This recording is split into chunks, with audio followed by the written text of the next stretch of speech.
नमस्ते, मैं doctor Reena Jain, cancer nutritionist and dietitian. और आज हमारे साथ है डॉक्टर निमेश, जो रेडिएशन ऑन्कोलॉजिस्ट है, senior of the department, and 15 सालों का उनका एक्सपीरियंस आज ही हमारे साथ शेयर करेंगे। And he will solve all the facts and myths about the cancer. तो चलिए डॉक्टर, हम बेसिक से शुरू करते हैं कि एक सीधे साधे हिंदुस्तानी को हम सिंपल लैंग्वेज में कैंसर क्या होता है कैसे समझाएंगे, क्योंकि अदरवाइज जनरली कैंसर की डेफिनेशन बहुत बड़ी हो जाती है मेडिकली इफ यू थिंक, पर एक सिंपल लैंग्वेज में हम कैसे समझाते हैं? काफी अच्छा क्वेश्चन किया जी। आमतौर पे प्राय देखा जाता है कि लोगों में कई सारी भ्रांतियां होती है इस बीमारी को लेके। कैंसर जो होता है वो एक सेलुलर लेवल की बीमारी है ना। Cellular level in the sense कोशिका स्तर की बीमारी है। हमारा शरीर सभी को पता है कि कई सारी कोशिकाओं से बना है। लीवर की कोशिका अलग होती है, ब्रेन की कोशिका अलग होती है। तो उन कोशिका का अपना एक जीवन है। कोशिका एक सेल से 2 सेल 3 सेल डिवाइड करती है, प्रॉपर मैनर में डिवाइड करती है। अब यदि उस कोशिकाओं में कुछ ऐसे चेंजेस आ जाते हैं जिसकी वजह से वो कोशिका मैच्योर भी नहीं हो पा रही है और अनकंट्रोल तरीके से ग्रो कर रही है और प्रोलिफरेट कर रही है और वो एक अंग का एक पार्ट बना रही है बेसिकली। तो चूंकि वो कोशिकाएं इमेच्योर हैं तो उस अंग के जो कार्यविधि है या उसका जो फंक्शन है उसको वो प्रॉपर तरीके से मेंटेन नहीं कर पाएंगी और उस अंग का अगर फंक्शन खराब होगा तो उससे रिलेटेड पेशेंट को समस्याएं होती हैं। अब दूसरा एक और इसका नेचर होता है कैंसर सेल का कि वो एक अंग से दूसरे अंग को इन्वेड करती है। वो ऐसा नहीं है कि एक ही अंग में प्रोलिफरेट हो रही है, तो अगर एक ही अंग में प्रोलिफरेट हो रही होती है तो उनको हम कट करके निकाल के और उसको ठीक कर सकते थे। बेसिकली उनका जो ये नेचर है यही बेसिकली शरीर को खराब करता है। डॉक्टर, मेरे बहुत सारे पेशेंट जब मेरे पास आते हैं और उनको डॉक्टर ने बोला होता है कि अब आपका कीमोथेरेपी हो गया, आपका सर्जरी हो गया, now next you have to go for radiation, तो वो बहुत डर जाते हैं। तो आपको भी आपके पेशेंट से सारे क्वेश्चंस करते होंगे, बहुत सारे मिथ होंगे, फियर्स होंगे, तो आप उनको कैसे एड्रेस करते हैं? कई सारे पेशेंट मेरे पास भी आते हैं। इनिशियली इनको समझाना थोड़ा मुश्किल होता है और कई बार ये होता है कि पेशेंट्स आते हैं तो गूगल यूट्यूब वगैरह सब सर्च करके आते हैं, देख के आते हैं। बट कॉमन जो भ्रांतियां हैं या कॉमन मिथ्स जो है बेसिकली उसमें से सबसे पहले पेशेंट जो कंप्लेंट करते हैं, या कंप्लेंट क्या कहेंगे हम लोग, जो उनके सवाल होते हैं कि रेडिएशन थेरेपी में कोई किसी प्रकार का कोई करंट दिया जाता है या कोई शॉक वेव्स दी जाती हैं। तो ऐसा नहीं है। मैं आपके इस पॉडकास्ट के थ्रू ये श्योर करना चाहूँगा पब्लिक को कि रेडिएशन थेरेपी में कोई भी इस प्रकार का कोई करंट या कोई शॉक वेव नहीं दिया जाता है। इवन ट्रीटमेंट के दौरान तो उनको पता ही नहीं चलता है कि ट्रीटमेंट हो रहा है। उनको लगता है कि बस टेबल पे लिटा रखा है और मशीन जो है वो रोटेट हो रही है, बट ट्रीटमेंट का कोई उनको एहसास भी नहीं होता है। तो सबसे पहले तो ये मैं मिथ आपके वीडियो के माध्यम से दूर करना चाहूँगा। और दूसरा, कई बार मरीज आता है तो उनको लगता है कि पूरी बॉडी उनकी काली पड़ जाएगी या पूरी बॉडी जल जाएगी। तो ये भी एक बहुत बड़ा बेसिकली यूँ कहें कि भ्रांति है लोगों में।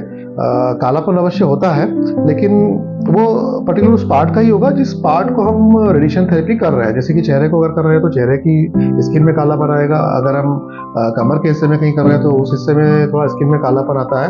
बट ऐसा नहीं होगा कि पूरी बॉडी काली पड़ जाएगी या जल जाएगी। और या तो पेशेंट कहते हैं कि जलन का एहसास होगा, तो वो भी ऐसा नहीं होता है कि ड्यूरिंग होल ट्रीटमेंट पेशेंट को जलन का एहसास होता होगा।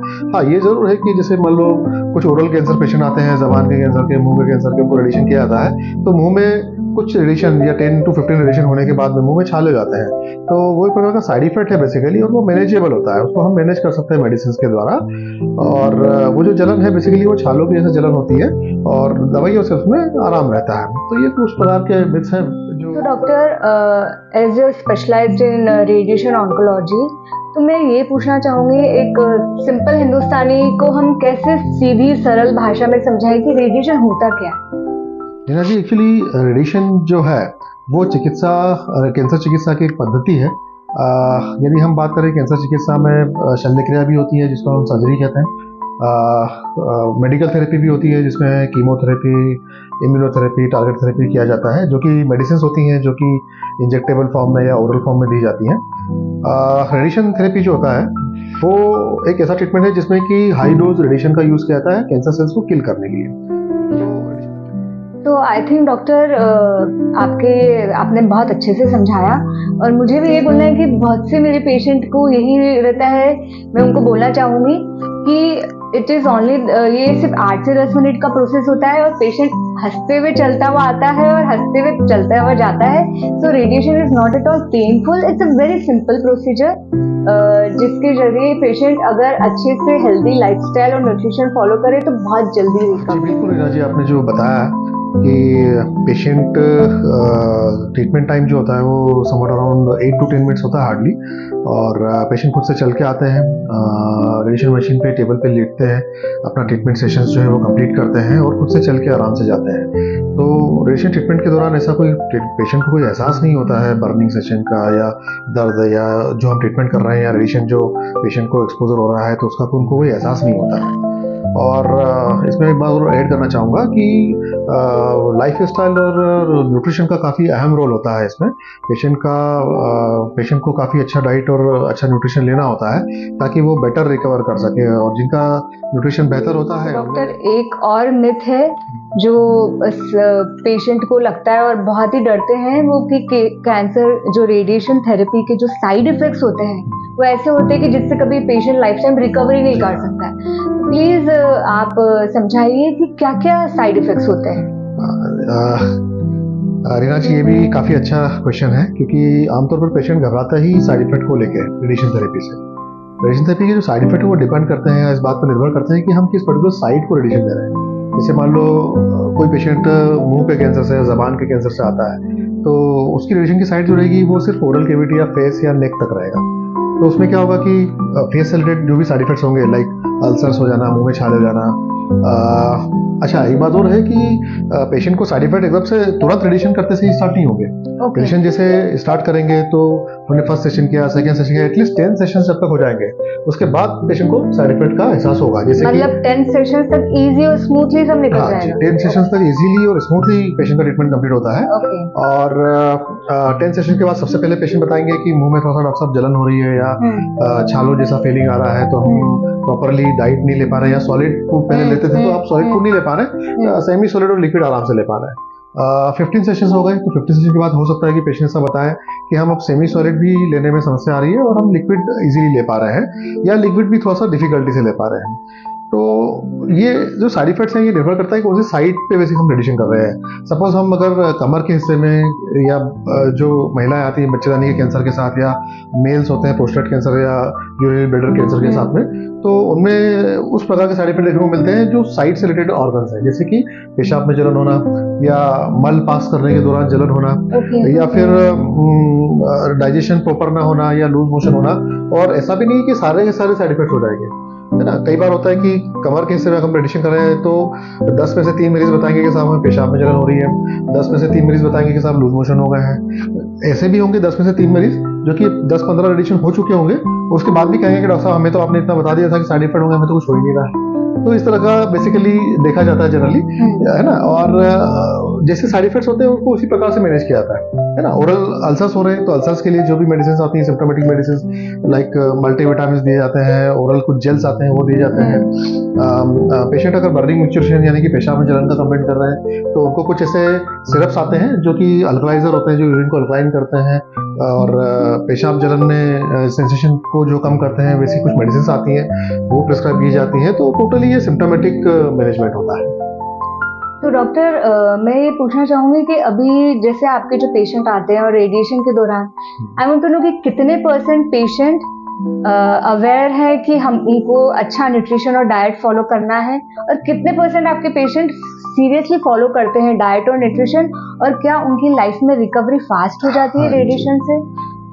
बेसिकली न्यूट्रिशन का तो काफ़ी अहम योगदान है इसमें, क्योंकि रेडिएशन के जो भी साइड इफेक्ट्स हैं, यूँ कहें कि हम जब रेडिएशन ट्रीटमेंट कर रहे हैं तो इसमें कैंसर सेल्स को तो अफेक्ट कर ही रहा है, उसके अलावा नॉर्मल सेल्स को भी अफेक्ट करता है. बट नॉर्मल सेल्स जो है वो वापस रिकवर कर जाते हैं और कैंसर सेल्स जो होते हैं वो ट्रीटमेंट के दौरान धीरे धीरे करके खत्म होते जाते हैं और नष्ट होते जाते हैं.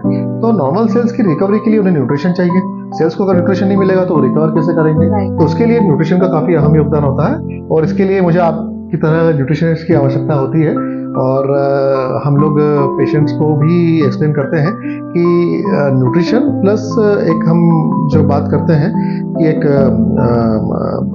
Balance balanced diet, balance diet and balance lifestyle. हाँ, balance diet in the sense कि एक ही कि हम कई बार होता है कि पेशेंट बोलते हैं कि हम एप्पल खाते हैं या तो हम उनको बताते हैं कि एक बैलेंस डाइट लेना आवश्यक है, जिसमें कि हम अल्टरनेट डे है ना, डेली कि भाई आज हम फ्रूट में भी अगर हम कर रहे हैं तो आज बनाना लिया, कल एप्पल लिया, परसों पपीता लिया, तो हमें बैलेंस डाइट लेना आवश्यक है। डॉक्टर, आपके ये बैलेंस डाइट पे as a nutritionist I would like to add कि एक पेशेंट की plate should be like include carbohydrates, fibre, protein, vitamins, minerals, और पेशेंट का प्लेट फुल कलरफुल, ब्यूटीफुल और इंटरेस्टिंग होना चाहिए। तो पेशेंट के केयर गिवर्स जो उनके लिए खाना बना रहे हैं उनको बहुत ध्यान रखना चाहिए कि कैंसर पेशेंट का खाना should not be boring at all, क्योंकि खाना इंसान की लाइफ में एक बहुत इमोशनल पार्ट कैरी करता है। तो वो उसके इमोशंस को हमको फुलफिल और सेटिस्फाई करना है, उसके टर्म को सेटिस्फाई करना, टेस्ट बर्ड को सेटिस्फाई करना बहुत जरूरी है, जिससे पेशेंट हमारा खुश रहे और फिर जल्दी रिकवर करे। जी डॉक्टर रीना जी, आपने बिल्कुल सही बात कही। और मेरे पास कई बार पेशेंट्स आते हैं तो मैं उनको यही सलाह देता हूँ कि एक तो घर में थोड़ा सा पॉजिटिव इन्वायरमेंट बना के रखें। जो लोग नकारात्मक बातचीत करते हैं या नकारात्मक सोच लेके आते हैं उनसे थोड़ा सा दूर ही रहें। और जब भी डिनर करने का समय होता है तो साथ में बैठें परिवार के लोग, और ट्रीटमेंट के दौरान या तो खुद से अपनी विश बताएं कि आज क्या बनाना है, आज मुझे खाने का मन क्या है, पेशेंट से पूछें या खुद से बनाएं। तो उसमें क्या होता है, एक प्रकार का इंटरेस्ट जागता है। और जब भी हम, जैसे आपने देखा होगा कि जब भी हम फूड या उसकी बात करते हैं तो मुंह में लार आने लगती है, तो इसका मतलब ये है कि बॉडी उस इमोशंस के सेंस से अफेक्ट होती है ना। तो बेसिकली अब जब खाने की बात करते हैं तो उस वक्त आप उस एनवायरनमेंट को अगर इंटरेस्टिंग बनाएंगे तो डेफिनेटली वो जो फूड है वो एब्जॉर्ब भी अच्छे से होगा, डाइजेस्ट होगा। मुझे लगता है कि न्यूट्रिशन और मेडिकल साइंस अब साथ मिलकर काम कर रहे हैं और ये पेशेंट के लिए बेस्ट है। जी हाँ। तो आपका क्या विजन है फ्यूचर ऑफ कैंसर केयर को लेकर? जी हाँ, बिल्कुल, कि प्रत्येक विधा का एक अपना अहम भूमिका होती है कैंसर केयर में, है ना। तो जैसे कि हम बात करें मेडिकल एसोसिएशन की, मेडिकल एसोसिएशन भी ये बोलता है कि ट्यूमर बोर्ड एक टर्म होती है जिसमें कि कैंसर का एक तो डिसीजन जो होता है या मैनेजमेंट जो है वो प्रत्येक विधा के डॉक्टर्स को मिल के डिस्कस करके और उसके बाद एक डिसीजन लेना चाहिए कि इसमें हम किसी भी कैंसर के केस में हम बेस्ट ट्रीटमेंट क्या पेशेंट को दे सकते हैं। तो उसमें न्यूट्रिशनिस्ट की काफ़ी अहम योगदान होता है, इसमें साइकोलॉजिस्ट का काफ़ी अहम योगदान होता है, नर्सिंग केयर का अहम योगदान होता है अपार्ट फ्रॉम डॉक्टर्स। तो न्यूट्रिशन जो है बेसिकली उसका एक अलग स्पेशलिटी होना चाहिए और उस स्पेशलिस्ट को बेसिकली कैंसर डॉक्टर के साथ मिलके और वर्क करना चाहिए। Like it's basically डॉक्टर ये मीन कि it's a team work। जी हाँ, हमको टीम में काम करना चाहिए तो हम हर पेशेंट पर परफेक्ट और 100% जी हाँ, रिजल्ट दे पाएंगे, जी हाँ। रिकवरी के चांसेस बढ़ जाएंगे। डॉक्टर निमेश, आपके आंसर के मुताबिक तो you mean team work. Team work का मतलब है कि there are pillars of cancer के, surgery, chemotherapy, radiation, nutrition, lifestyle change, psychology. तो ये सारे कैंसर केयर के पिलर्स हैं जिसमें हम सारे लोगों को एज ए टीम में वर्क करना चाहिए, जिससे कैंसर पेशेंट की रिकवरी 100% हो जाए एंड उसका जो फियर है वो खत्म हो जाए, क्योंकि हम हर एंगल से उसको ट्रीट कर रहे हैं, which makes a lot of difference. तो टू कंक्लूड, कैंसर सिर्फ एक मेडिकल जर्नी ही नहीं है, ये एक इमोशनल, न्यूट्रिशनल और लाइफस्टाइल जर्नी भी है। इसमें हमको हर एंगल से हर चीज़ का ध्यान रखना पड़ेगा। तो मिलते हैं अगले पॉडकास्ट में एक नए टॉपिक के साथ। तब तक पॉजिटिव रहिए और अपना ख्याल रखिए।